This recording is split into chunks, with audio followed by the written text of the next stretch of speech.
Bom, o tema que a gente vai tratar é sobre a simplificação tributária. É um tema bastante voga hoje, né? Não é segredo para ninguém que o nosso sistema tributário é extremamente complexo, tem regressivo, tem inúmeras redundâncias, é de difícil controle, e é um tema que tem um aspecto teórico, mas também tem um aspecto prático, e conversando com os palestrantes, eu acho que a gente vai conseguir unir bastante isso. É um tema discutido em todo o mundo. Eu fiz mestrado na Universidade de Lisboa, em Portugal, cheguei a fazer alguns trabalhos sobre o tema, principalmente simplificação do imposto de rendimento pessoal deles, o IRS, e as discussões são basicamente as mesmas, a praticabilidade, a dificuldade de inúmeras deduções, a progressividade tributária, tem diversas acordos da União Europeia que indicam a necessidade de simplificação tributária e até que ponto isso afeta a capacidade contributiva e, como disse, tem inúmeros efeitos práticos disso também, o número de horas para pagar tributos no Brasil, o número de obrigações acessórias, que acabam dificultando o ambiente de negócios. Então, sem mais delongas aqui, eu passo a palavra para quem vocês vieram ouvir, não foi a mim, claramente, os palestrantes. Primeiro, a doutora Priscila Sacalém, acertei, que é advogada formada pela Unirio, pós-graduada na Universidade Federal Fluminense, no curso de pós-graduação em Direito Financeiro, MBA em Gestão Tributária, na Escola de Negócios de Trevisan, conselheira no Conselho de Contribuintes do Estado do Rio de Janeiro e coordenadora jurídica tributária e fiscal da Federação das Indústrias do Estado do Rio de Janeiro. Não está funcionando, porque está ligado. Obrigada. Boa tarde a todos. André, muito obrigada pelo convite.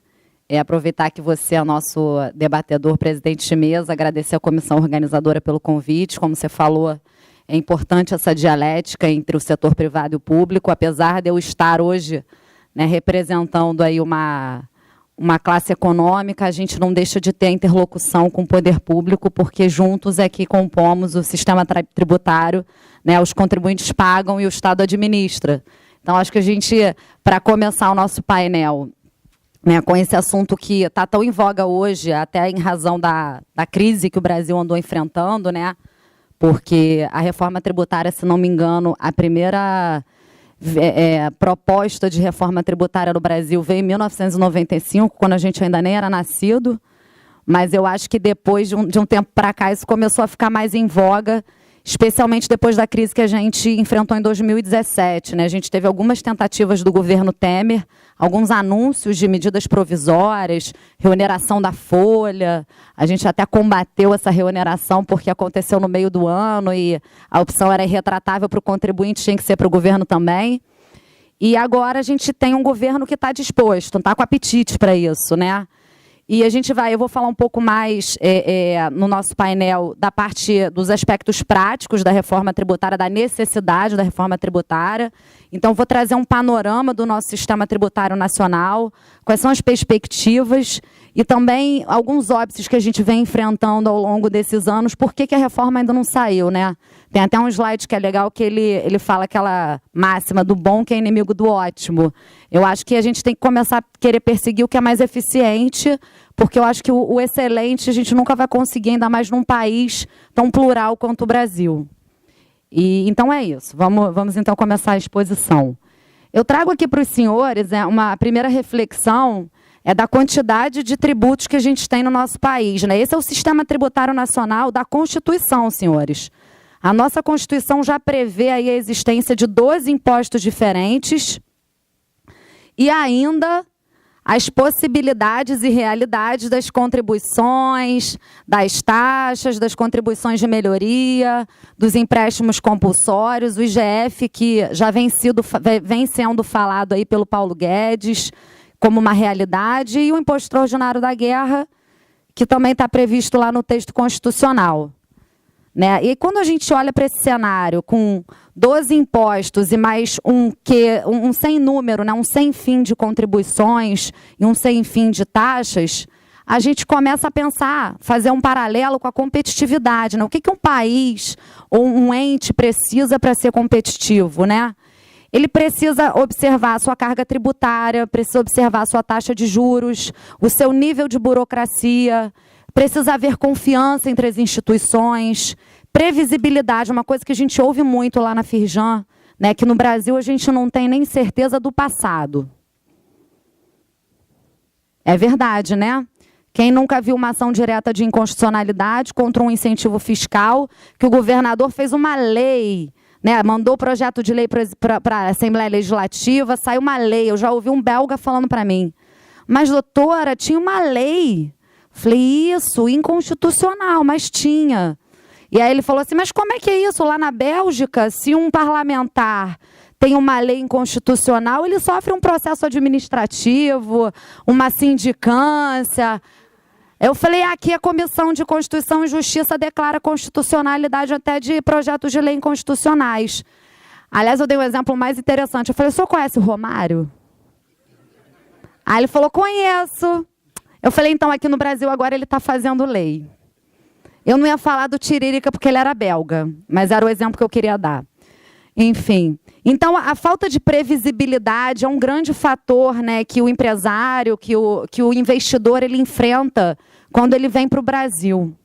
Além de infraestrutura e segurança e o capital humano. Senhores, o Brasil é um país com potencial absurdo. Falando um pouco de Rio de Janeiro, nossos estudos demonstram que o nosso capital humano é o melhor do Brasil. Isso é muito orgulho, eu tenho muito orgulho de estar aqui. Eu só fico muito triste a gente estar passando por esse momento. E eu queria que a gente tentasse enxergar esse momento de crise, de instabilidade política, de divergência entre o poder legislativo e executivo e a sociedade civil organizada como uma oportunidade. Eu acho que essa oportunidade, a hora é agora de fazer isso. E, de repente, acho que vai. Né? E aí, puxando um pouco a sardinha para a gente, né, a hashtag... A gente já sabia, né? A CNI, que é a Confederação da Indústria, a qual a Firjan, que é a instituição onde eu trabalho hoje, está ligada, ela já vem olhando para esses problemas, né, para essa questão da simplificação tributária há muito tempo. Isso pode ser facilmente comprovado no nosso mapa estratégico da indústria, em que lá no capítulo de competitividade, a gente elenca segurança jurídica, estabilidade e previsibilidade, desburocratização, tudo isso na ideia da simplificação tributária. Né? Esse estudo está disponível no portal da indústria na internet, então todo mundo vai poder acessar.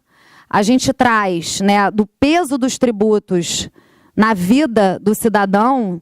Quando a gente começa a pensar o peso dos tributos nos países, numa escala de 0 a 10, o Brasil tem metade do custo de uma empresa em tributos. A gente vai mostrar um slide mais adiante que vai comprovar isso também. Então, assim, a gente está perdendo para países como Argentina, Espanha, Polônia. A gente está atrás desse pessoal. No mapa estratégico da indústria, na qualidade do gasto público, por outro lado, e é aí que eu chamo a atenção para a confiança, para o que o contribuinte sente, né, quando ele paga tributo. Eu acho que é um pouco diferente que o contribuinte do Brasil, o contribuinte da Noruega, sentem quando pagam tributo. Mas, por outro lado, estudos demonstram que a arrecadação do Brasil, quando comparada com o PIB, ela é de países desenvolvidos. A gente não tem problema de arrecadação. A gente tem problemas de gastos públicos aqui no Brasil. Né? Vejam que a gente está em 133. Né? Numa nota de que 0 é a pior nota que a gente pode ter. Então, a gente está pertinho do pior. Sem querer desanimar, gente. Isso aqui é oportunidade para a gente melhorar. E aí, o Brasil, no ranking, né, ao longo do tempo, ele foi... perdendo pontos na sua competitividade. Esse é um estudo de uma entidade internacional. A gente também tem outras fontes de estudo que eu não quis trazer para não massacrá-los, mas o Banco Mundial também, o BID, ele faz um estudo chamado Doing Business, e o Brasil continua muito ruim também no cenário. Eu tive até num evento de Brasil... Brasil mais para frente, alguma coisa assim que teve na semana retrasada aqui no Rio. Estava o governador, estava o ministro Floriano Peixoto. Legal, cheguei num evento que o ministro se chamava Floriano Peixoto. General Floriano Peixoto. Quase que eu me senti no século XVIII. O ministro Floriano Peixoto, estava o nosso prefeito, estava o nosso secretário de Fazenda.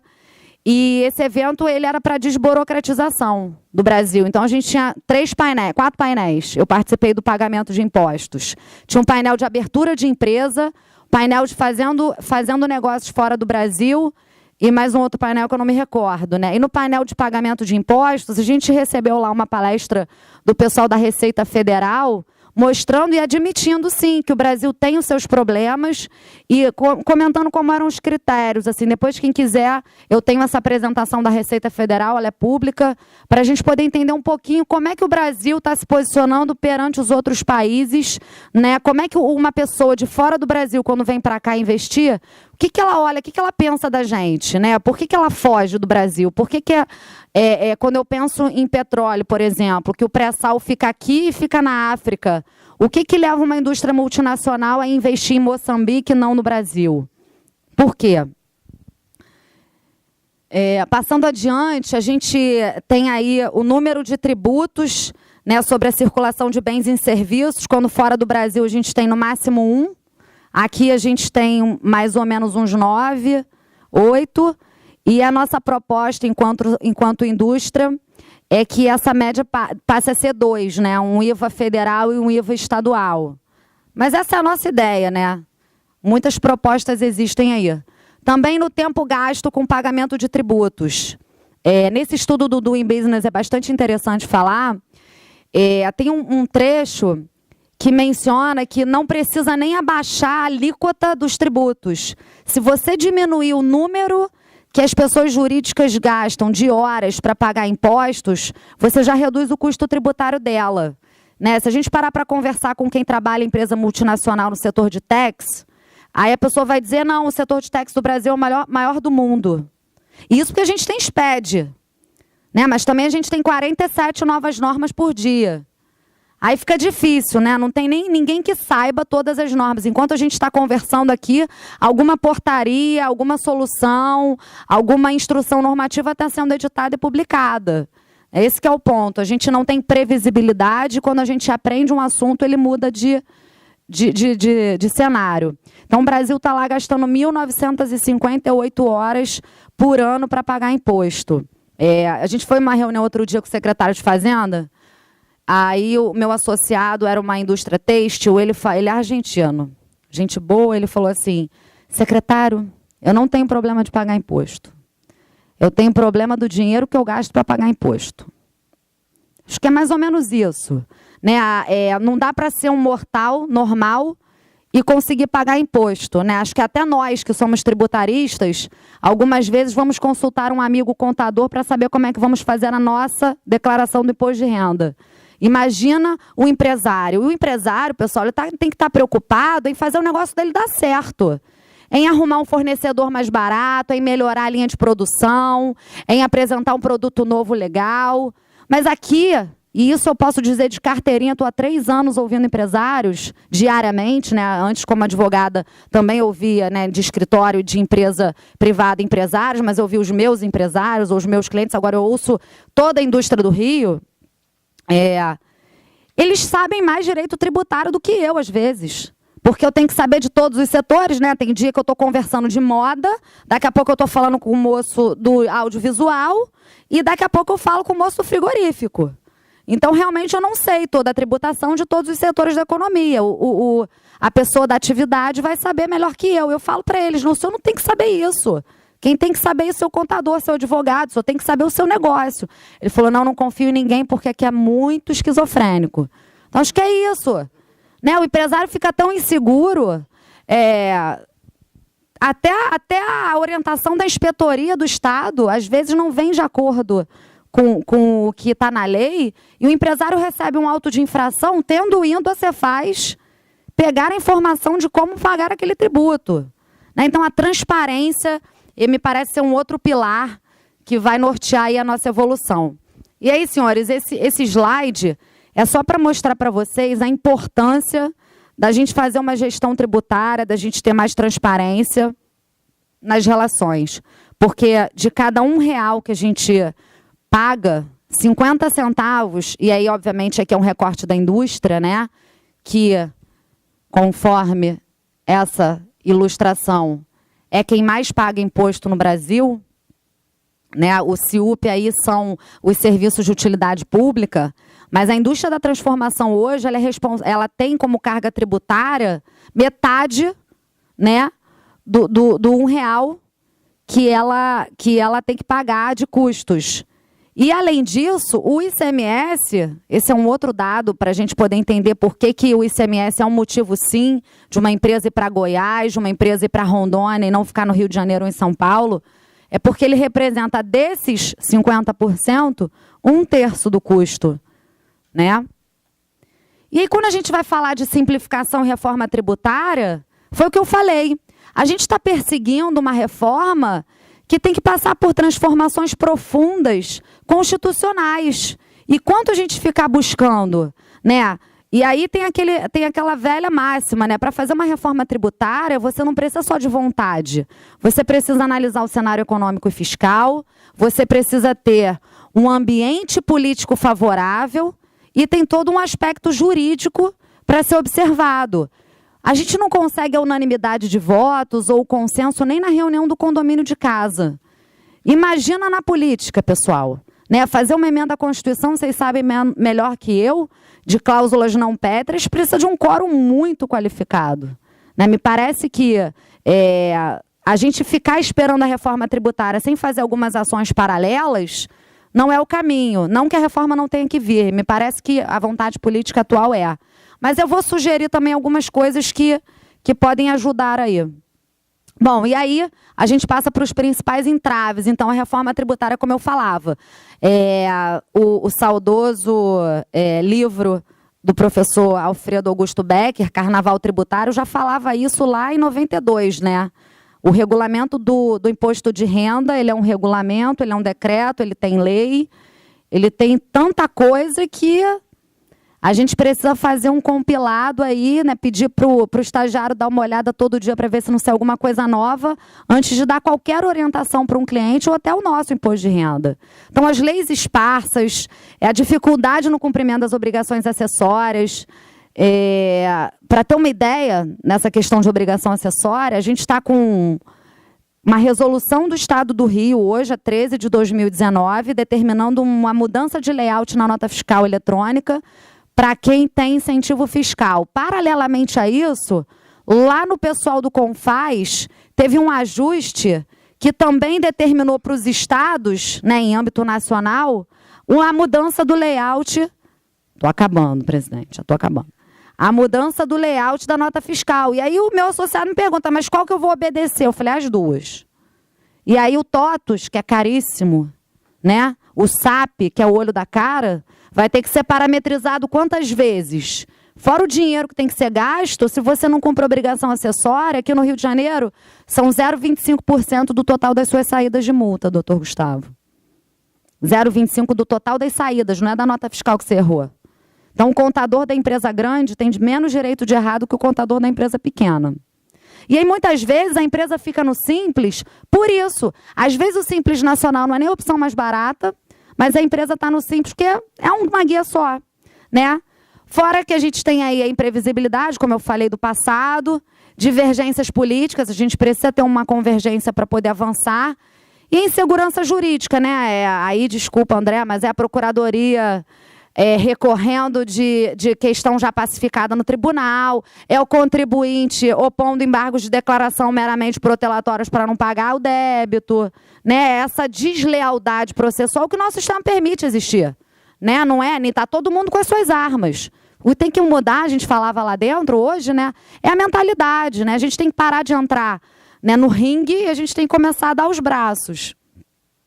Aí, falando um pouquinho do nosso mapa estratégico, quais são as nossas sugestões, né? Eu vou passar rápido aqui, mas, basicamente, a ideia da indústria, né, a nossa proposta, é de simplificar o sistema tributário brasileiro com a redução do número de tributos e a concentração das obrigações acessórias. As mesmas informações que eu mando para o IPI, eu mando para o ICMS. Por que eu não posso estar tudo na mesma plataforma? É possível o SPED se acoplar. E aí a gente, né, tem as propostas da indústria, que é a nossa pauta de sempre, né? A gente pede para eliminar a acumulatividade dos tributos, desonerar as exportações de bens e serviços, desonerar investimento, porque isso não é feito em lugar nenhum do mundo. Quem vai investir não precisa ser onerado. Na verdade, o deslocamento da tributação do investimento para o consumo, né? E também as distorções tributárias entre os estados, que fazem empresas tomarem decisões de irem para ambientes de negócio menos favoráveis, só porque o ICMS lá é mais barato. Né? Aqui eu trago algumas propostas que, né, estão acontecendo aí no cenário jurídico. Hoje a gente tem a PEC 293/2004, que estava sob a relatoria do deputado Rauli, que infelizmente não se reelegeu.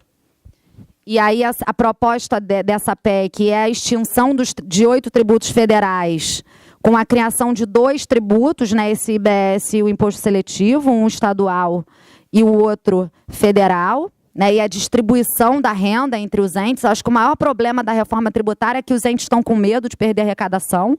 Né, a gente tem aí uma Constituição de 88 que tentou ser mais honesta, mas aí possibilitou a União a fazer contribuição. Então, a gente tem contribuição sobre o lucro líquido junto com o imposto de renda, porque a contribuição ela não tem que dividir com os estados. Né, a gente tem as manobras também dos entes.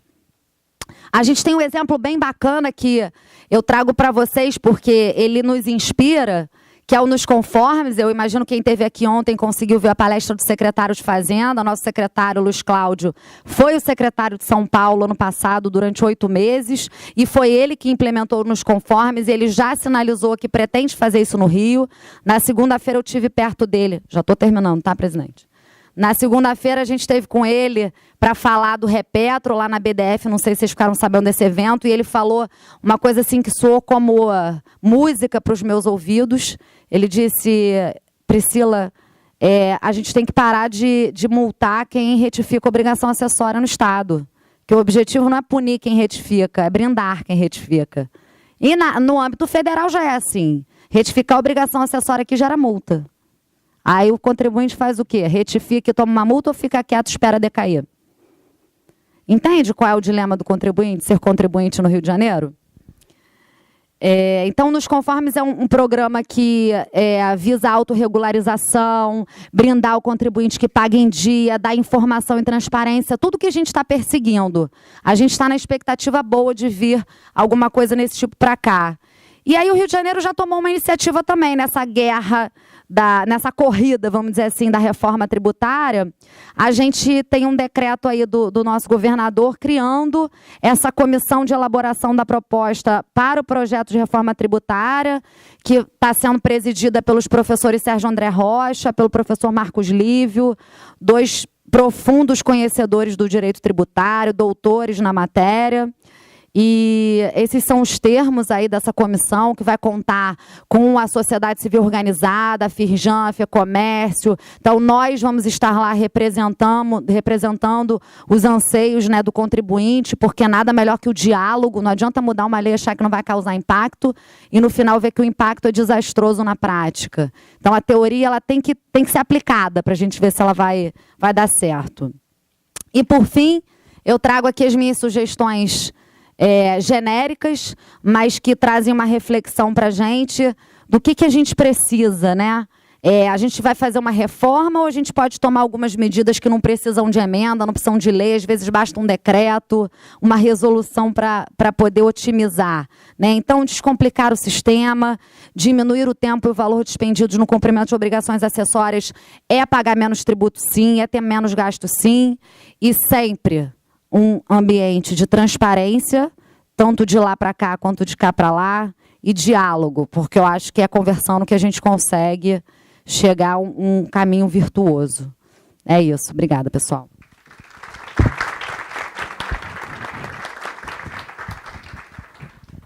Obrigado, Priscila, pela excelente palestra, com uma série de dados importantes sobre a dificuldade do ambiente de negócios aqui. Você não precisa se preocupar com a questão da crítica, a gente já tinha conversado isso lá dentro. A gente faz autocríticas em alguns casos. Essa questão da combatividade da Procuradoria, nos recursos a gente já tem tentado alterar isso. Desde 2007 a gente tem resoluções alterando a nossa sistemática de recursos, né, para tentar evitar que a gente interponha recursos em casos repetitivos e casos com teses já vencidas. Só que isso é uma mudança de cultura que vai se perfazendo aí com o tempo. Em relação à dificuldade de alteração do nosso sistema tributário, eu costumo aderir à tese do professor Everardo Maciel, que foi secretário da Receita Federal, que talvez seja o momento da gente pensar em mudanças legislativas que não importem em reformas absolutas no sistema.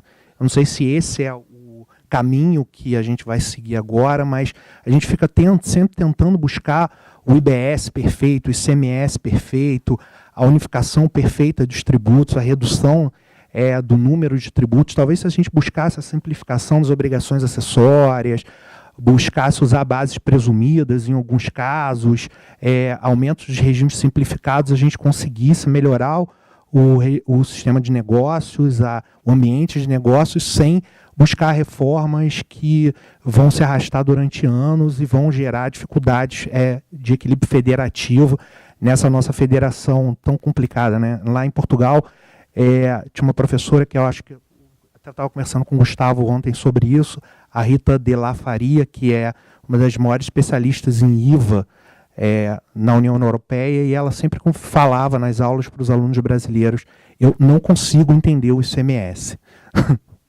E a gente, enfim, imagina, né, qual a dificuldade disso. Então, continuando aqui a palestra, tenho a honra aqui de receber o amigo Daniel Giotti, procurador da Fazenda Nacional, doutor em Direito, Finanças Públicas e Tributação e Desenvolvimento pela Universidade do Estado do Rio de Janeiro, também autor do livro Direito Tributário, Complexidade, Controle Jurídico da Complexidade, que eu já tenho, mas confesso que ainda não consegui ler, Daniel.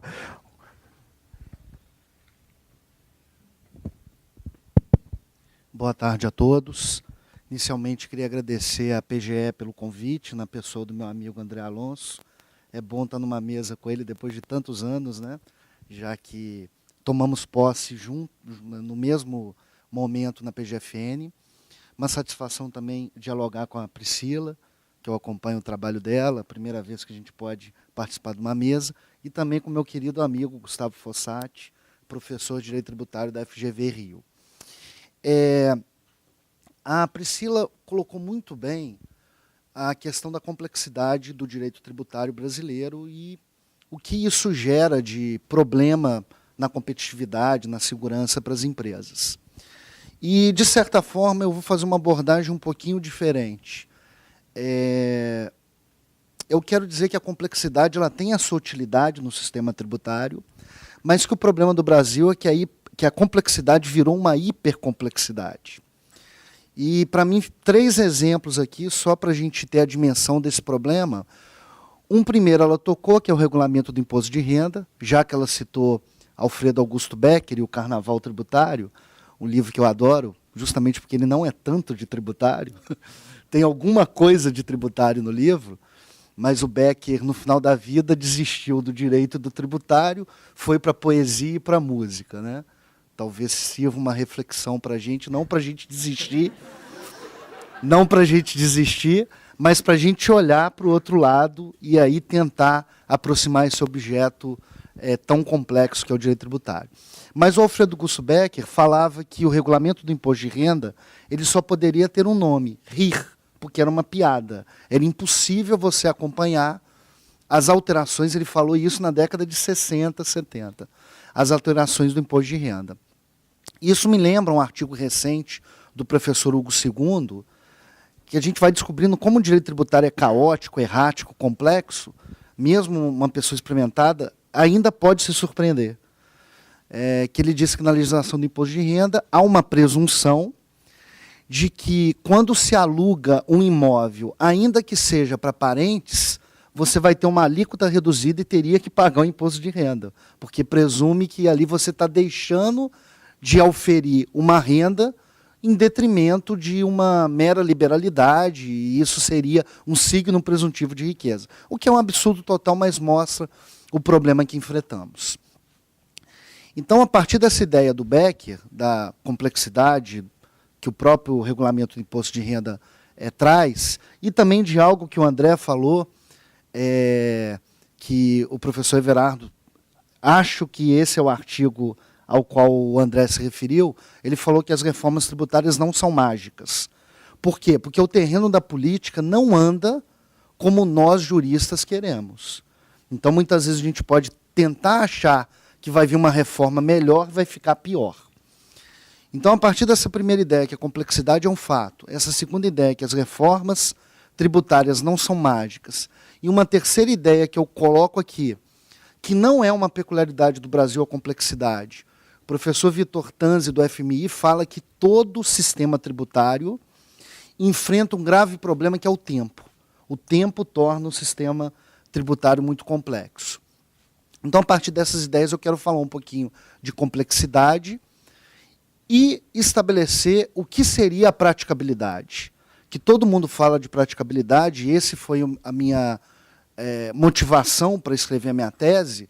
Todo mundo fala sobre praticabilidade, mas se você pedir uma definição, ninguém dá.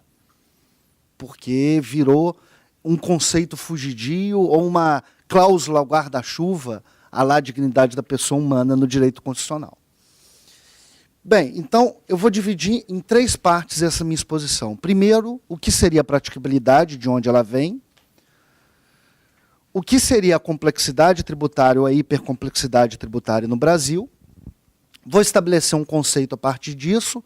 E o que me parece importante, e a fala do André revelou isso, a gente não pode desconsiderar que os mecanismos de praticabilidade, como presunção, para ficar em apenas um deles, eles são mais do que necessários no dia a dia tributário.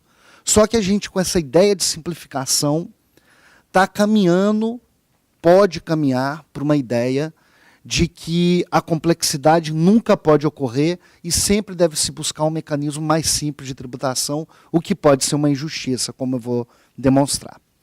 Bem, a noção inicial de praticabilidade, ela vem, em verdade, das finanças públicas, ou da teoria da economia pública, né? Adam Smith, quando concebeu um sistema tributário ideal, elaborou 4 máximas da tributação. A tributação deveria ser equitativa ou proporcional, depende da tradução que se dá. Deveria haver certeza, que tem a ver com a segurança jurídica, mas ele utilizava esse termo certeza, que a Priscila tão bem falou. Ela tem que ser conveniente e deve haver uma economia de tributos, o que tem a ver, nesse caso, com a praticabilidade. O que o Adam Smith concebia? Que, obviamente, todo mundo que tem capacidade contributiva deve arcar com as despesas públicas, mas essa busca da riqueza privada e a transformação dessa riqueza privada numa riqueza pública, ela deve ser o menos agressiva possível ao patrimônio do contribuinte e também ao próprio Estado. Porque se o Estado ficar a todo tempo tendo que cobrar, tendo que fiscalizar, a tributação vira um fim em si mesmo. Então, lá em Adam Smith já existia essa ideia de que a tributação é complexa e deve ser criados mecanismos para facilitar tanto a vida do contribuinte quanto a vida da administração pública. É interessante ir em Adam Smith, porque lá fica claro um liberalzão, uma dimensão coletiva da tributação. E quando a gente enfrenta um discurso liberaloide, que tem ocorrido por aí, não sou contra o liberalismo, mas um discurso liberaloide, talvez a gente voltar ao pai do liberalismo seja interessante para mostrar essa dimensão coletiva da tributação. O tempo foi passando e na Alemanha, nas décadas de 50, 60 e 70 principalmente, começou a se discutir ao contrário de uma doutrina consolidada da capacidade contributiva, sei que nisso daí eu tenho uma discordância com o meu querido amigo Gustavo Fossati, que eu já antecipo aqui, a doutrina alemã, de certa forma, a partir da década de 50, 60 e 70, começou a reconsiderar essa ideia que a capacidade contributiva exigia uma fiscalização individual, uma tributação individual, em detrimento de uma tributação padronizada de mecanismos que facilitassem a arrecadação tributária. Só que na década de 50 e 60, a gente tem que pensar que o modelo de teoria do direito, na Alemanha, inclusive, era um modelo não positivista, porque isso seria um erro, mas um modelo legalista. E a presunção, ao se afastar da capacidade contributiva, era vista como uma ilegalidade necessária. Ou seja, a capacidade contributiva deveria ser o padrão, porque estava estabelecido na doutrina a ideia de que eu só poderia pagar tributo conforme a minha capacidade contributiva. Mas a doutrina e a jurisprudência alemã, lidando com fatos, com a impossibilidade de fiscalizar todo mundo, começou a admitir mecanismos de padronização na tributação. Lucro presumido, alíquota fixa, todos esses mecanismos que a gente conhece, sejam mecanismos processuais de prova ou mecanismos de auferimento do fato gerador, identificação do fato gerador. Obviamente, se considerar a praticabilidade como uma ilegalidade necessária, gerou algum problema. Por quê? É como se o Estado tivesse que sair do direito para conseguir tributar bem, o que seria contraditório e gerou todo um arsenal teórico contra essa ideia de praticabilidade. Bem, o tempo foi passando e hoje, como eu vou mostrar no segundo ponto, que daqui a pouquinho eu passo, a própria capacidade contributiva, que é visto pela doutrina tradicional como direito subjetivo do contribuinte, Gustavo vai me matar, pode ser vista também como um bem público.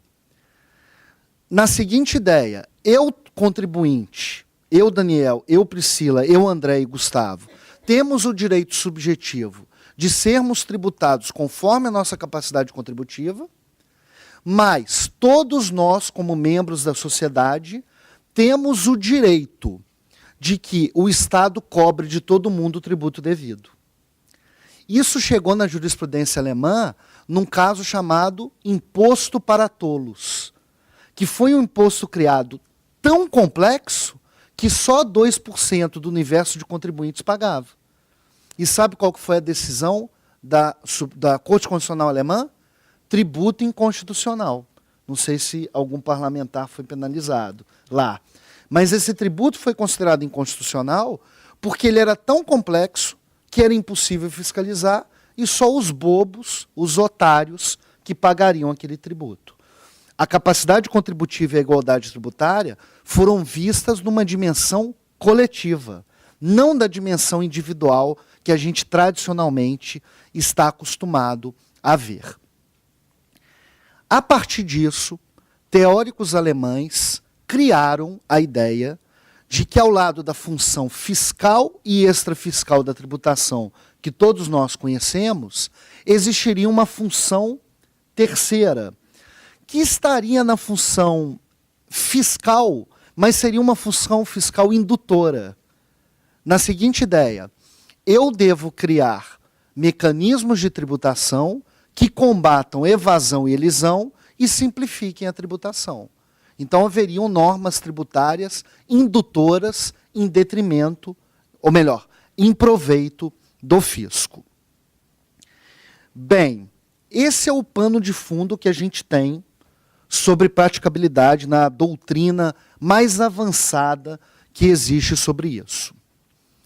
O problema é que no Brasil, se a gente incorpora isso, a gente encontra um cenário devastador.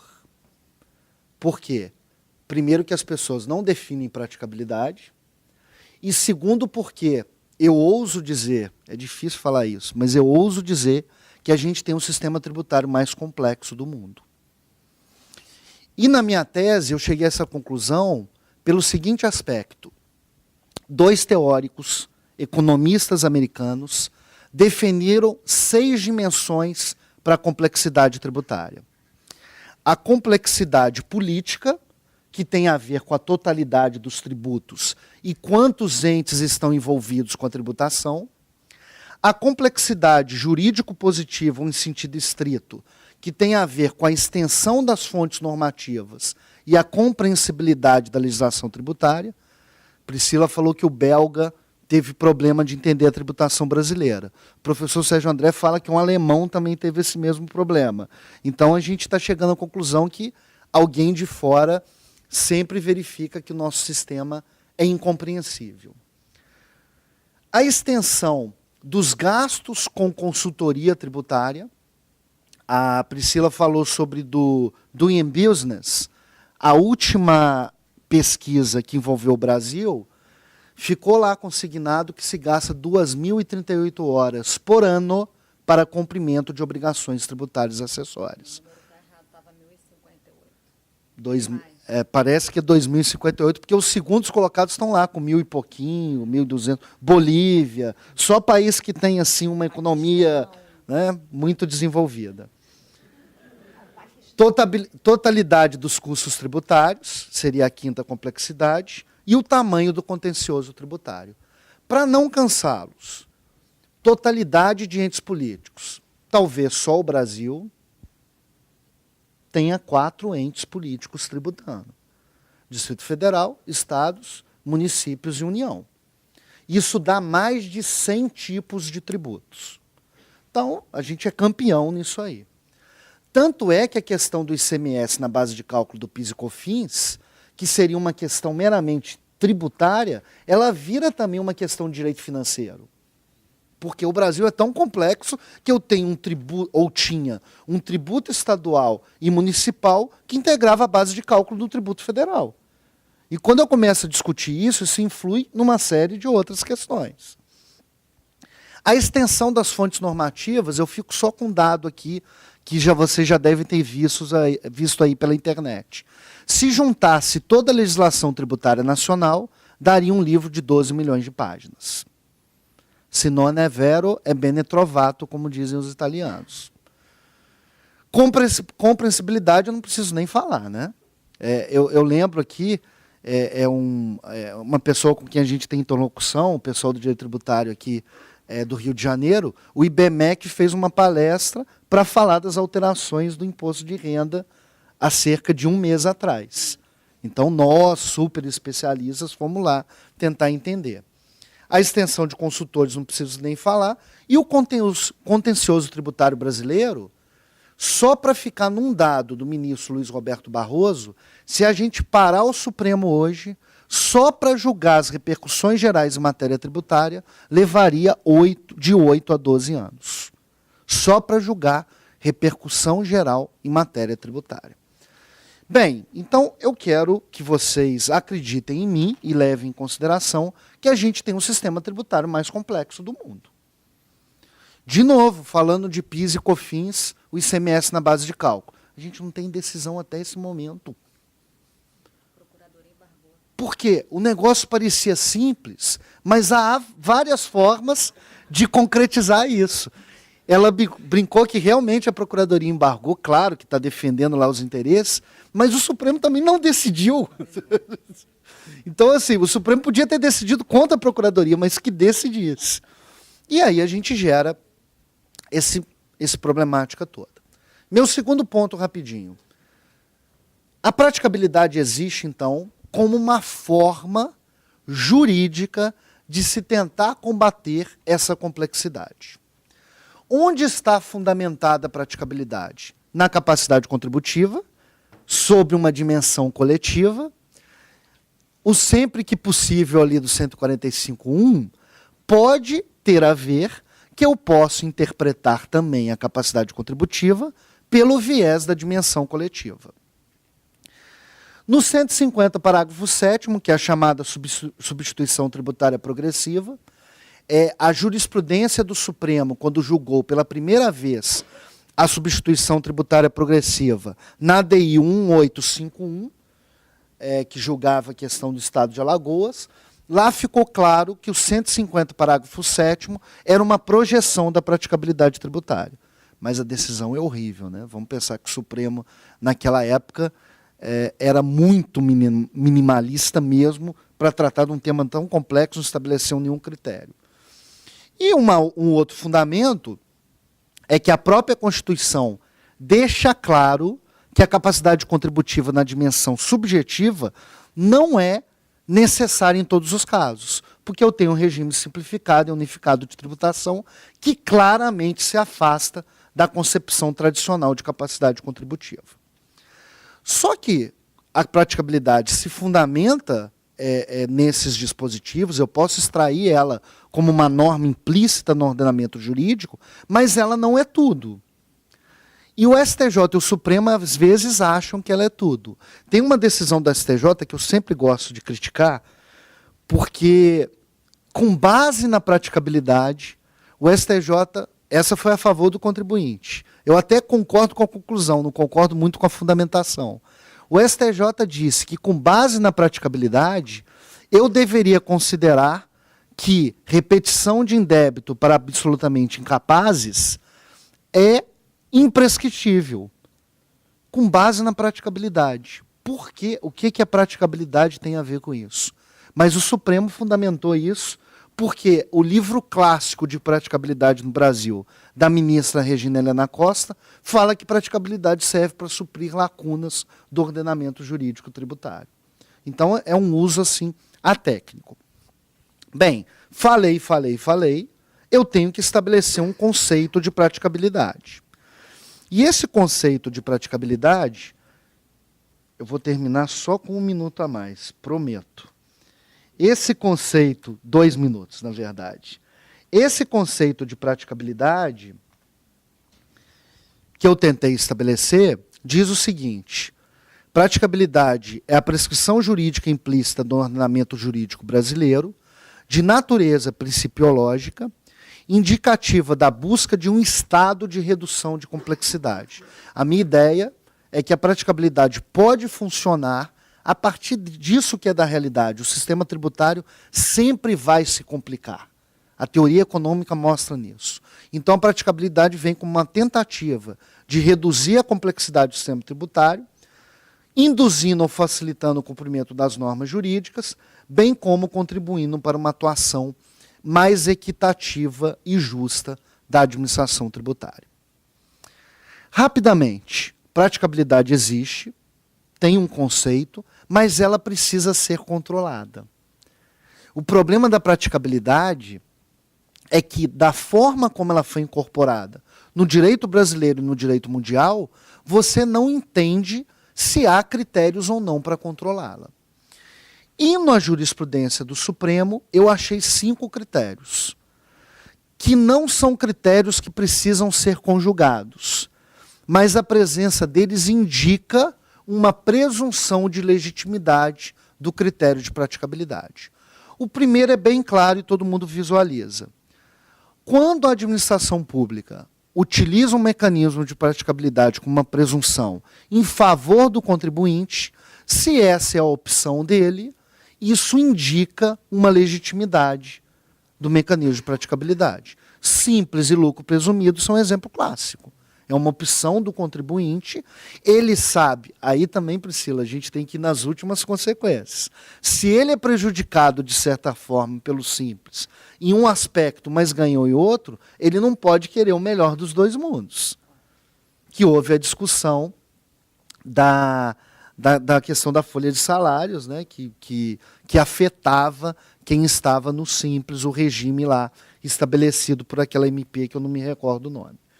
Então, se o mecanismo de praticabilidade é uma opção do contribuinte, isso indica uma legitimidade do mecanismo. O segundo é a ideia que a praticabilidade ela existe quando há uma específica e qualificada necessidade administrativa. O que eu quero dizer? Controladas e coligadas. Não vou entrar nesse problema agora. Mas você tributar controladas e coligadas, que envolve jurisdições de baixa tributação, os chamados paraísos tributários, se eu tenho se em determinadas situações a fiscalização é tão difícil e aquele país, aquele paraíso fiscal, pressupõe um privilégio aviltante, eu tenho, sim, uma específica necessidade administrativa para utilizar um mecanismo de praticabilidade. Vou falar como o Supremo utilizou isso mal. E o André vai gostar de mim e a Priscila não.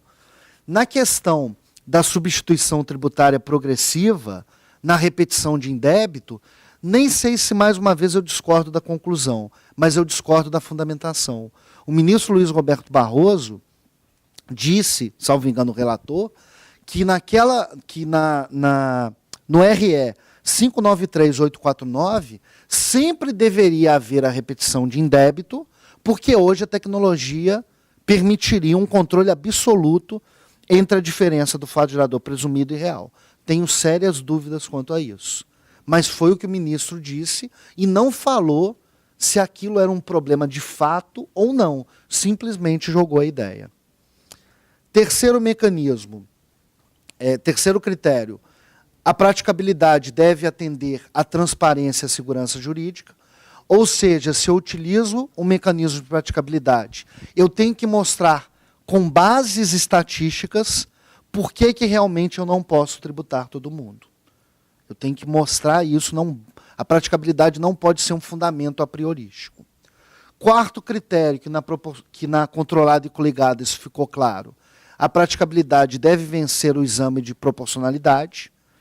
Então, veja, na questão das coligadas, o Supremo declarou constitucional ou não decidiu, inconstitucional, a questão daquela tributação favorecida da MP, mas no caso de controladas, em paraíso fiscal, ele deixou claro que não vencia o exame da proporcionalidade, o mecanismo era impróprio. E o último critério, não ser um mecanismo implícito de sanção política. Embora eu tenha dificuldade com essa ideia de sanção política, a praticabilidade, no fundo, não pode servir como um mecanismo de sanção política. Só para ficar claro como isso o Supremo ainda está apreciando, a verbação pré-executória, que foi instituída pela Lei 13.606 de 2018, está sendo analisada no Supremo justamente porque, em tese, ela seria um mecanismo travestido de sanção política. E a nossa defesa na Fazenda, entre outras, não dá para eu entrar nesse tema, é que aquilo ali atende um ideal de praticabilidade que facilita a tributação. Bem, peço desculpa aí por ter saído um pouquinho do tema, saindo um pouquinho do horário, desculpa, mas a praticabilidade me parece ser algo necessário, principalmente quando a gente trata dessas possíveis reformas da tributação, a gente tem que pensar que algum grau de complexidade sempre vai existir e a gente, novamente, na doutrina, ainda que venha a reforma ideal, a gente vai ter que pensar em como tentar simplificar a tributação. Muito obrigado a todos. Daniel, muito obrigado pela excelente palestra, que completou bem a palestra anterior, dando elementos teóricos para a conceituação da complexidade, da praticabilidade tributária e formas de controle com base nos parâmetros das decisões recentes do STF. Eu vou tentar já passar direto, apesar de que eu gostaria de fazer uma série de considerações, porque o tema realmente me interessa bastante, mas já considerando o horário, vou passar para o professor Gustavo Fossati, que tem um currículo bastante grande, doutor em Direito Tributário pela Universidade de Münster, na Alemanha, com bolsa de estudos científica pelo CAPES, aprovado com nota máxima, laurea acadêmica de doutorado recebida em 2013, membro docente permanente da graduação da FGV, Rio, mestre em Direito pela PUC, Rio Grande do Sul, especialista em Direito Tributário pela Universidade Federal do Rio Grande do Sul, professor da graduação de Direito da FGV, pesquisador da FGV e advogado. Gustavo, a palavra é sua.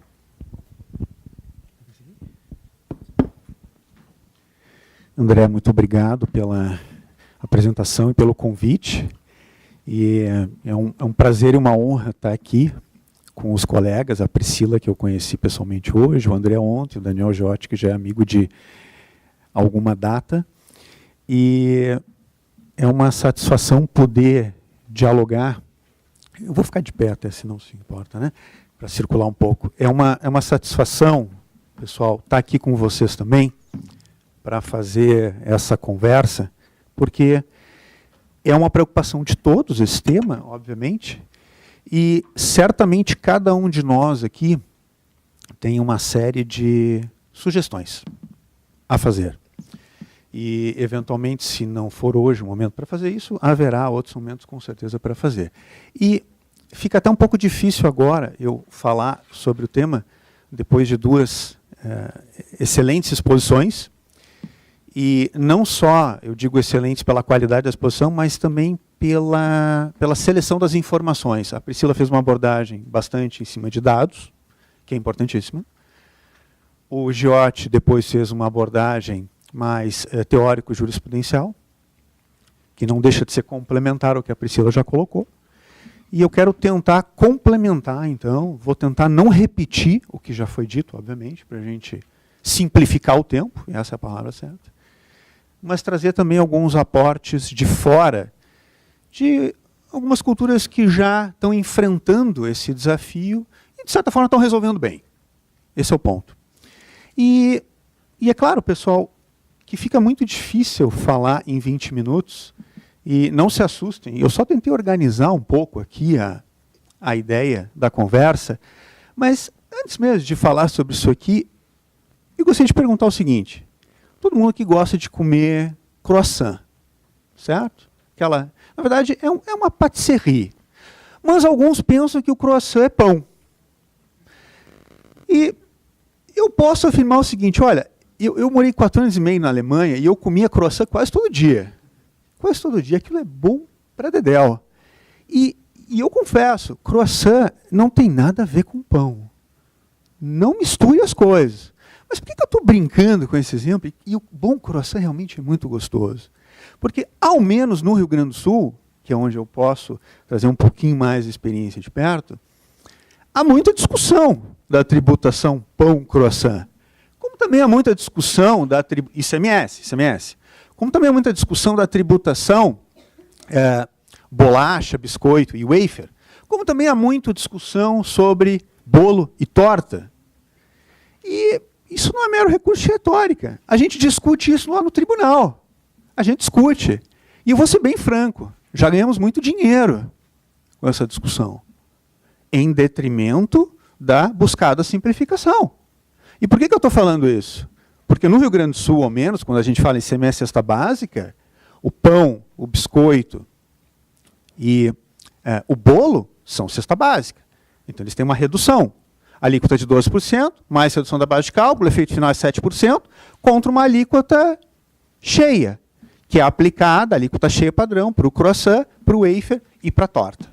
Onde é que eu quero chegar com isso? Vale a pena fazer toda essa diferenciação? Vale a pena? Quem estuda aqui direito tributário vai dizer, não, tem que fazer, porque o ICMS tem um princípio na Constituição Federal, que é o princípio da seletividade, função da essencialidade, que pode ser adotado. Mas o Supremo disse, quando o Estado membro da Federação adota, internaliza esse princípio na sua Constituição Estadual, então tem que aplicar e o critério é um só, é o critério da essencialidade. E aí o que diz o fisco gaúcho? Bom, pão é essencial, croissant já não é. Já não é. Agora, vale a pena a gente ficar perdendo tempo com esse tipo de discussão? Porque, vamos lá, alguns países mais desenvolvidos agora, estou só terminando a introdução, como a Alemanha, na tributação do consumo trabalham de 3 formas. Ou é isenção, ou é 7%, ou é 18%. Acabou. A Grã-Bretanha, todo o Reino Unido, há muito tempo quer fazer um flat rate. A maioria sugere 10%. E acabou a discussão. Certo? E isso reduz bruscamente os custos de compliance. Então, a pergunta é, pessoal, onde é que a gente quer chegar? Porque, se a gente for adentrar aqui nos objetivos da simplificação tributária, o Daniel Giotti escreveu uma tese brilhante. Eu li boa parte da tese dele, Daniel. Quero fazer parabéns aqui em público, porque merece mesmo. Depois da tese da professora Regina Helena Costa, foi a obra que veio, então, a calhar para a discussão do tema, e eu diria muito mais brilhante, porque o Daniel conseguiu, ao final, propor os 5 critérios de controle dessa complexidade a partir da praticabilidade, então só aí já tem um mérito inquestionável. E eu concordo com muitos pontos do Daniel, e com outros pontos nem tanto. Vou dizer por quê. Mas vamos lá, pessoal. Rapidamente aqui, vocês já viram que o panorama, que eu vou passar, e prometo não me alongar, para chegar aqui, em alguns casos, que eu entendo que merecem atenção. Mas veja bem, não me interpreta mal. Há inúmeros casos que a gente poderia colocar aqui. Mas dentro de 20 minutos tem que fazer uma ginástica bastante arrojada, certo? Mas lá ao final eu quero falar, assim, até porque o Daniel já trabalhou isso na tese dele, sobre ICMS, substituição tributária, certo? Tem que falar sobre isso. Tem que falar um pouco sobre IVA, não tem como escapar. Eu quero dar um exemplo da lei de simplificação tributária alemã, pessoal, certo? Para isso, vamos tentar pensar na base de alguns problemas que eu considero aqui roteiro para conversa e para reflexão. O primeiro deles, essa tal de simplificação tributária é princípio? Uma pergunta teórica, mas com reflexos práticos grandiosos. E qual o peso dessa simplificação tributária? Se é regra, se é princípio, se não é nenhum dos dois. Razões de ordem econômica, como a praticabilidade e a simplificação, são ponderáveis com princípios éticos jurídicos, como a capacidade contributiva que o Jote colocou? Dá para botar na mesma balança e sopesar isso? É possível encontrar um equilíbrio proporcional entre o que os alemães chamam de exigências formais de praticabilidade, e aqui realmente o âmbito é diferente, é o chamado âmbito de configuração, que é diferente do âmbito das exigências ético-jurídicas, por exemplo, da capacidade contributiva, que é um âmbito de justiça material. Dá para conciliar isso? Porque quem é economista aqui, se tem economista na plateia, com certeza vai dizer o seguinte: não, esquece esse âmbito aqui da justiça material. Para. O que vale na economia? O princípio da eficiência. Eficiência é o princípio basilar da economia, ainda mais se a gente fala de política fiscal. Então não vamos entrar nesse mérito aqui de exigências ético-jurídicas aqui, porque isso aqui é discurso de jurista. Mas tenta me acompanhar no seguinte raciocínio, e aí lá no final a gente resolve aqueles casos, e talvez outros casos. Eficiência fiscal. E aqui dialogando muito com os economistas. Muito. E a gente tem que fazer esse diálogo. Tem que fazer. O tribunal alemão, ele decidiu já faz algum tempo, na verdade, essa decisão aqui, cuja referência é simplificada, tá, pessoal? Ela, na verdade, ela reitera o entendimento passado, que o Jote tinha comentado, de uma época que a Alemanha era muito legalista, mas mantém esse entendimento até hoje. A mera intenção de arrecadar mais não representa um interesse do bem comum. Não representa. Isso é uma conclusão. Eu estou colocando uma conclusão jurisprudencial aqui que é importante. Guarda essa conclusão e vamos avançando aos pouquinhos, tá? Na mesma linha jurisprudencial, estou trazendo um aporte aqui de fora, então, a jurisprudência constitucional alemã, ela traz muito essa ideia de uma razão substancial de peso. Então, a pergunta é, a simplificação tributária seria uma razão substancial de peso? Inclusive para a gente legitimar, negligenciar direitos subjetivos, direitos individuais? Seria ou não? O Tribunal Alemão diz, sobretudo, finalidades extrafiscais, de fomento e dirigismo estatal, política extrafiscal, de uma forma geral, bem como exigências de tipificação e de simplificação, podem ser, sim, razões substanciais de peso. Então essa é uma conclusão importante. Mas calma, não é só isso. É só para a gente ter um pouco de base jurisprudencial. Dentro dessas razões econômicas, pessoal, que a gente pode tratar no âmbito da administração fiscal, e aí o Daniel Jote coloca muito na tese dele, eu estou tentando dialogar aqui com a tese dele, num chamado estado de necessidade administrativo. E é verdade. Se a gente olha o passado, todo o século XX, havia de fato esse estado de necessidade administrativo, no mínimo sobre a ótica da ausência de tecnologia para ajudar nos procedimentos. Isso é um fato inarredável. Não havia tecnologia suficiente para ajudar na simplificação e na praticabilidade. Então, era inevitável negligenciar condições pessoais peculiares, negligenciar a própria justiça no caso individual, em prol do interesse público maior. E, obviamente, considerando agora, num panorama mais contemporâneo, isso é uma realidade. A gente sabe, não precisa nem repetir milhares ou milhões de processos, escassez de recursos, baixa recuperação do crédito tributário. E, na linha, então, aqui da doutrina alemã e do próprio Tribunal Constitucional, é fato, é verdade, que o legislador, então, pode e deve trabalhar com essas tipificações, pautas fiscais, enfim, e também pode desconsiderar particularidades individuais. Então, até aqui eu estou 100% alinhado com o Giotti. 100% alinhado. Veja bem, eu estou aqui admitindo a legitimidade de deixar de lado a justiça no caso concreto. Literalmente, negligenciar considerações particulares. Agora, o mesmo Tribunal Constitucional faz esse alerta. Somente situações de desigualdade que sejam muito insignificantes ou em casos especiais e isolados. Deixa eu dar um exemplo. Na mesma linha do que já está sendo dialogado aqui. Na substituição tributária para frente.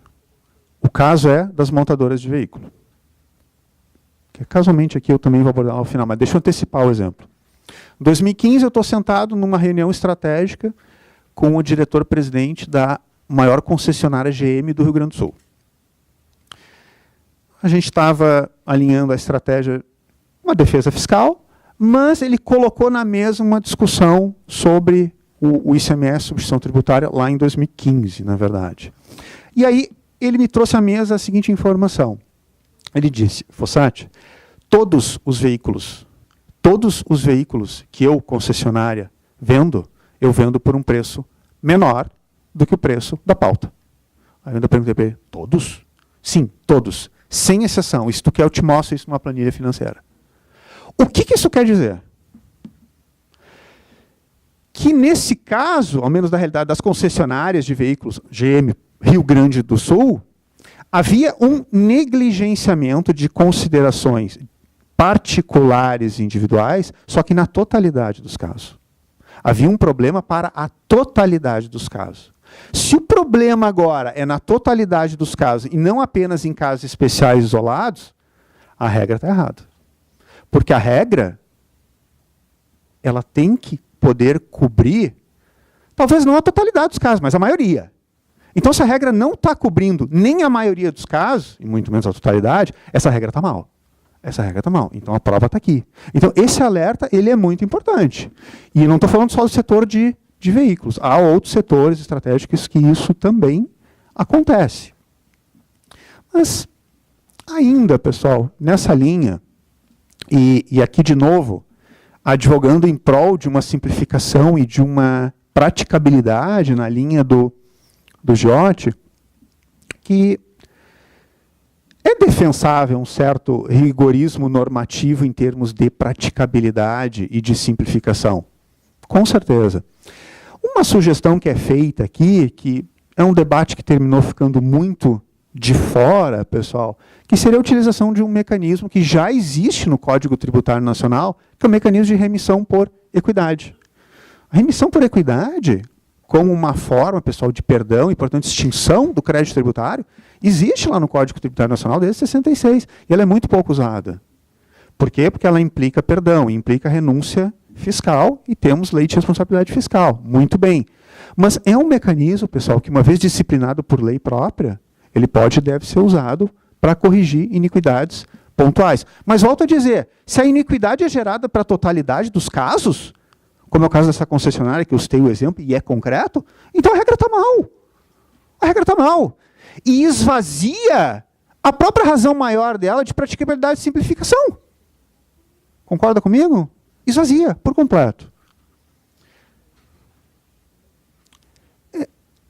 A doutrina boa, pessoal, alemã, claro, não é majoritária, que vai sustentar algumas posições um pouco mais extremadas, que nem sempre a gente vai poder concordar, como, por exemplo, que a simplicidade, clareza e transparência não são um fim em si mesmo.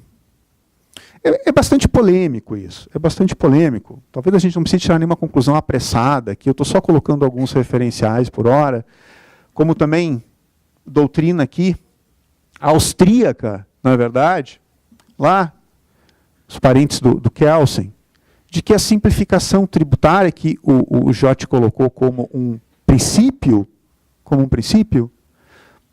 não passaria de um princípio secundário ou subsidiário. E que sim, teria que ser necessariamente validado dentro de um contexto valorativo do sistema que a gente está analisando. Porque uma coisa é analisar a realidade da simplificação e praticabilidade na Alemanha, outra coisa é analisar a realidade da simplificação no Brasil. A gente tem que também contextualizar esses contextos valorativos. E claro, pessoal, boa parte da crítica que o Joti faz é uma crítica, na obra dele, contra a escola de Colônia. O professor Lang, que foi o sucessor do professor Tipke, e agora o meu orientador, ex-orientador e sucessor do professor Lang, nessa chamada escola de Colônia, é uma escola que talvez seja um pouco mais romântica para o direito tributário, porque ela realmente supervaloriza a capacidade contributiva. Sim, em toda a sua linha doutrinária. No entanto, pessoal, o Tribunal Constitucional Alemão, ele adota, até hoje, muito essa linha da escola de Colônia. Então, de certa forma, pessoal, essa conclusão aqui, ela ainda paira no discurso e na fundamentação da jurisprudência constitucional alemã. De modo que simplificação tributária e praticabilidade não teriam, vamos dizer assim, não teriam a mesma carga valorativa do que princípios ético-jurídicos como a capacidade contributiva.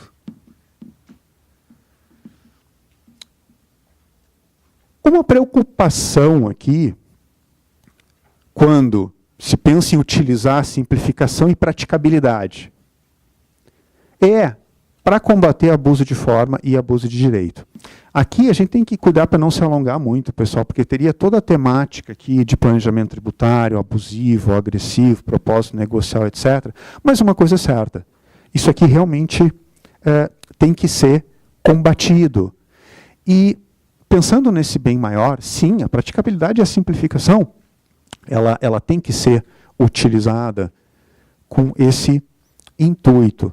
O alerta que se faz aqui, pessoal, é só cuidar para não se condenar por meras suspeitas, por meras presunções de planejamento tributário agressivo, ou de abuso de forma, ou de abuso de direito.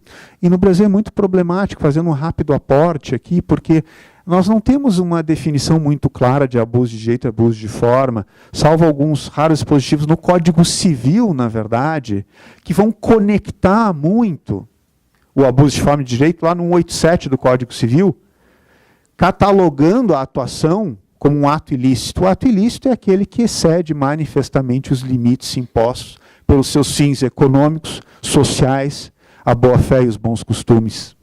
Ok, mas o que é isso? Se não é uma cláusula indeterminada, uma cláusula aberta ou um conceito jurídico indeterminado.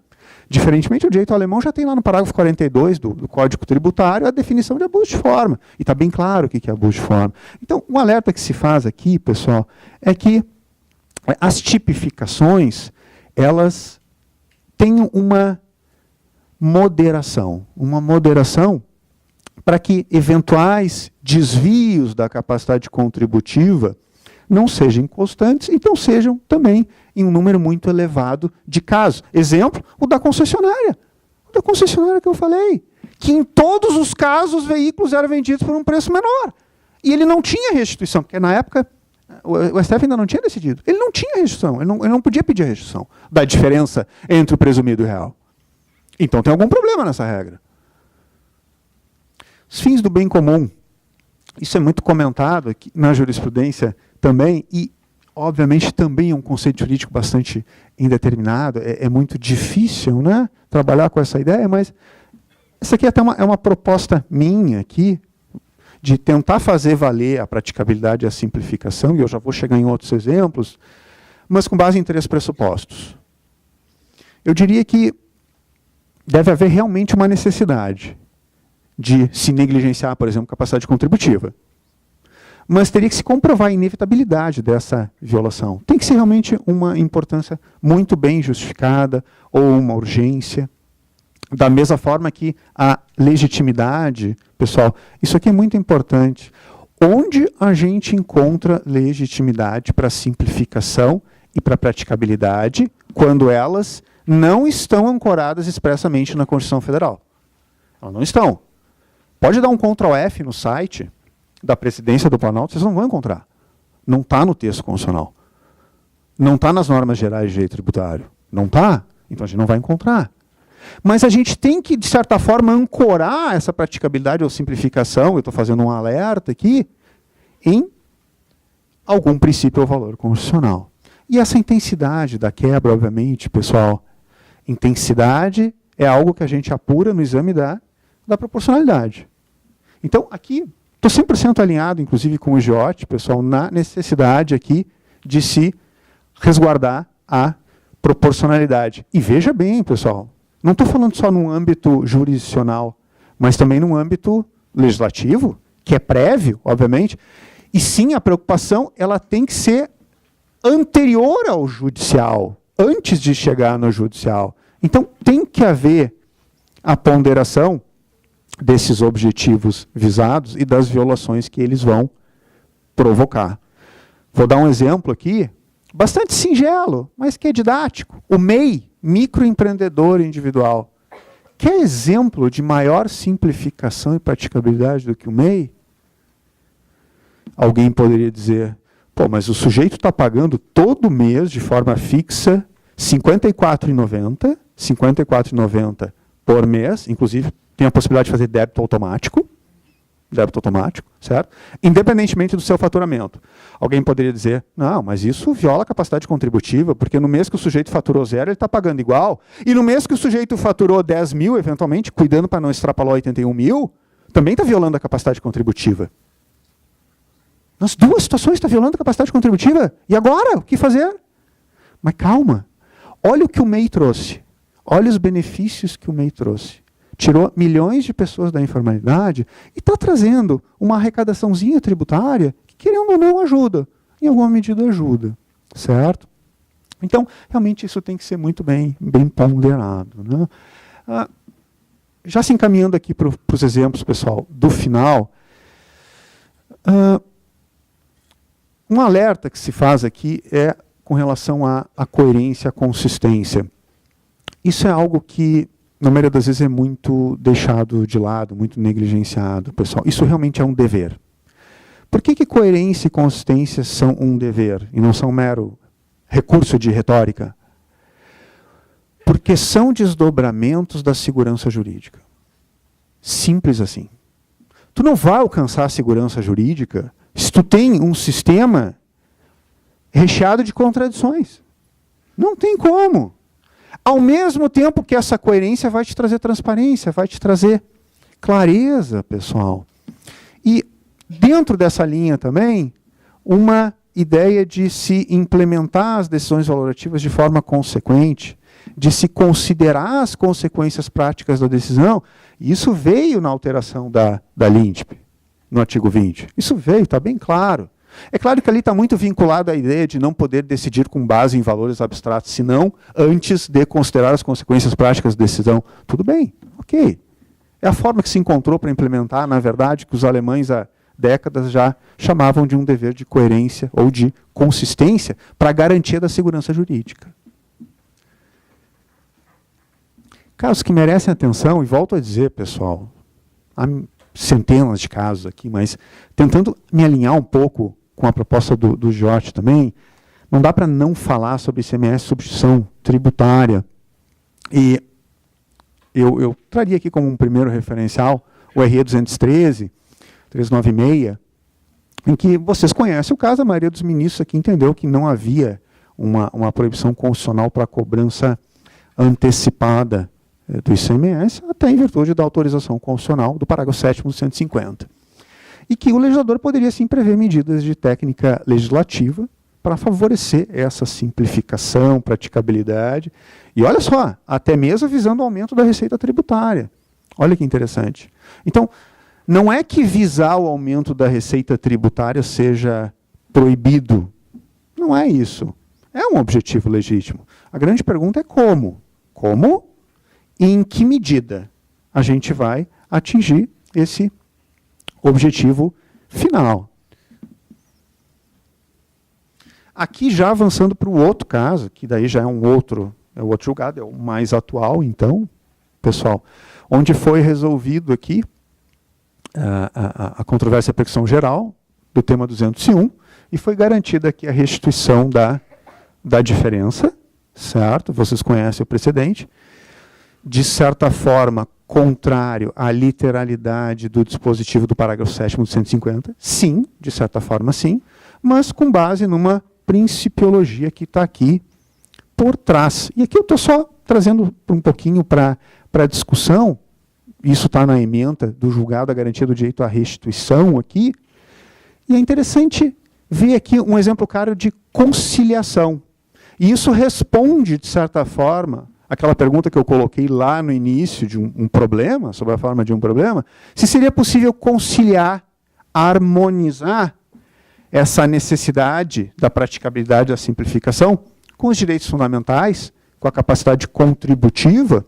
E sim, isso foi confirmado, pessoal, pelo Supremo Tribunal Federal, que dá para sim fazer a restituição do excesso, conciliando com as vantagens, sim, com as vantagens que são trazidas pela substituição tributária progressiva. Claro, o Jorge levantou um ponto interessante. Tá, Fossati, mas na prática, ali no dia a dia, vai fazer de que forma isso? SPED, a contabilidade eletrônica, a planilha financeira do Excel que a funcionária está fazendo, de que forma? Bom, teria que ter mais uma tarde aqui para discutir modus operandi, para discutir contabilidade e planilha financeira. Ok, tudo bem. Mas, no entanto, que a base, ao menos jurisprudencial, ela foi lançada. Ela foi lançada. E penso que termina sendo, pessoal, um referencial, até em termos de precedente, com esse objetivo da conciliação ou da harmonização da tão sonhada praticabilidade, simplificação, com a preservação dos direitos fundamentais. E está aí, de fato, que o princípio da praticabilidade ou praticidade não prepondera na hipótese de violação de direitos e garantias dos contribuintes. O Supremo derrubou a substituição tributária? Não precisou fazer isso. Não precisou, ele conciliou. Ele preservou a substituição tributária, mas ao mesmo tempo garantiu o mecanismo da restituição da diferença. Isso é conciliação, isso é a harmonização de interesses em jogo. Então, se a gente fosse colocar numa balança de forma bem didática, de um lado num pratinho interesse público, do outro lado do pratinho interesse privado, a gente conseguiria ali tentar equilibrar um pouco esses dois grandes interesses em jogo. Quanto tempo eu tenho? Já passei? Desculpa, então, pessoal, concluindo aqui, tá? Isso aqui terminou virando um lugar comum. Um lugar comum. Teria que fazer um congresso só para isso, obviamente, certo? Eu, particularmente, analisei as 3 PECs, as 3 propostas de emenda constitucional, escrevi sobre isso, certo? Numa publicação na DFGV. E nenhuma das 3 PECs, ela atende suficientemente aquilo que a gente precisa para um IVA, certo? Nenhuma delas. Mas elas são muito bem intencionadas e totalmente alinhado com os colegas. O ótimo é inimigo do bom. Então a gente tem que tentar realizar o bom de qualquer forma e não buscar o ótimo. A minha sugestão, ela vai muito na linha da legislação alemã, que é uma legislação que funciona, pessoal, certo? É então um IVA sobre consumo que abarcaria receitas. E aí aqui já derruba 99% talvez da guerra fiscal, porque o fato gerador é receita, não é mais prestação de serviço, nem circulação de mercadoria, nem operação com produtos industrializados. Esquece esses fatos geradores, só gera confusão. O fato gerador está aqui, ó, receita, certo? Aqui tu já engloba direto, de imediato, 5 tributos, PIS, COFINS, ICMS, IPI e ISS, certo? E claro, tu pode até criar em paralelo alguns outros impostos para cobrir externalidades negativas. Pode, a Alemanha faz isso. Curiosidade, qual é o IVA da cerveja na Alemanha? Porque, óbvio, quem for para a Alemanha vai ter que tomar cerveja. Qual é o IVA da cerveja na Alemanha? É 7%. 7%. Mas olha que inteligente o legislador foi. Ele baixou a tributação com 7%, mas ele cobra por fora um Biasteuer, um imposto sobre cervejas, que é para, de certa forma, cobrir uma externalidade negativa. Tá? Mas é uma forma de tentar simplificar as coisas, com certeza. E, por fim, pessoal, só para dar um outro exemplo aqui, em 2011, a Alemanha ela fez uma lei de simplificação tributária. E se vocês forem pesquisar, o nome da lei é realmente esse, Lei de Simplificação Tributária. E ali ela traz regras de simplificação e ela coloca, pessoal, inclusive na exposição de motivos dela, na fundamentação do projeto de lei, que o objetivo realmente é trazer simplificação, praticabilidade, transparência, clareza e, em última análise, segurança jurídica e redução dos custos de compliance. Ela simplifica, na mesma lei, algumas regras de imposto de renda, do Código Tributário, IVA e assim por diante. E até mesmo, pessoal, ela aproveita para fazer alguns aportes, que esse aqui eu penso que é bem interessante, mudando uma regra aqui na DIRF, que os dados do empregador, por exemplo, referentes ao imposto de renda retido na fonte, dados de aposentadoria e pensão, eles já ficam todos pré-disponibilizados no sistema, no programa da DIRF, prontos para download. Então a gente entra, carrega o programa, baixa o programa, enfim, e vai lá com o CPF, lá na Alemanha, e faz um download prévio desses dados. A declaração já é pré-preenchida. Conclusão, pessoal. Simplificação, praticabilidade, são objetivos aqui que têm que ser buscados sempre. A grande pergunta é a forma. É a forma.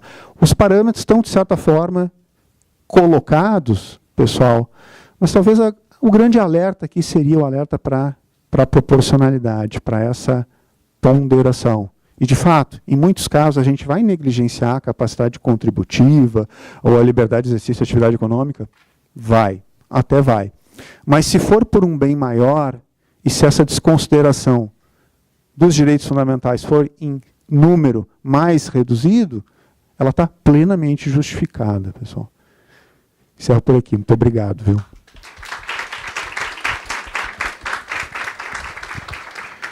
Gustavo, agradeço muito a palestra.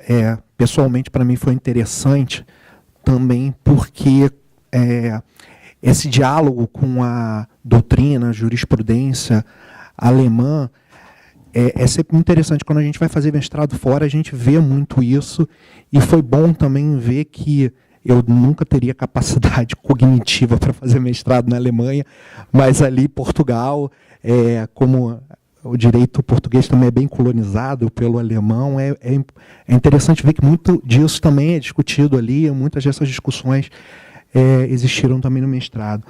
Outro ponto, infelizmente, a gente vai ter que encerrar a mesa. Eu acho que a gente já faz uma autocrítica aqui da comissão. A gente deveria ter montado talvez só 2 painéis com maior tempo para os palestrantes e tempo para debate. Ficou aprendizado para o próximo ano, que com certeza a gente vai querer montar o 2º, 3º, 4º, 5º, 6º congresso da Advocacia Pública Fiscal. Então agradeço a todos.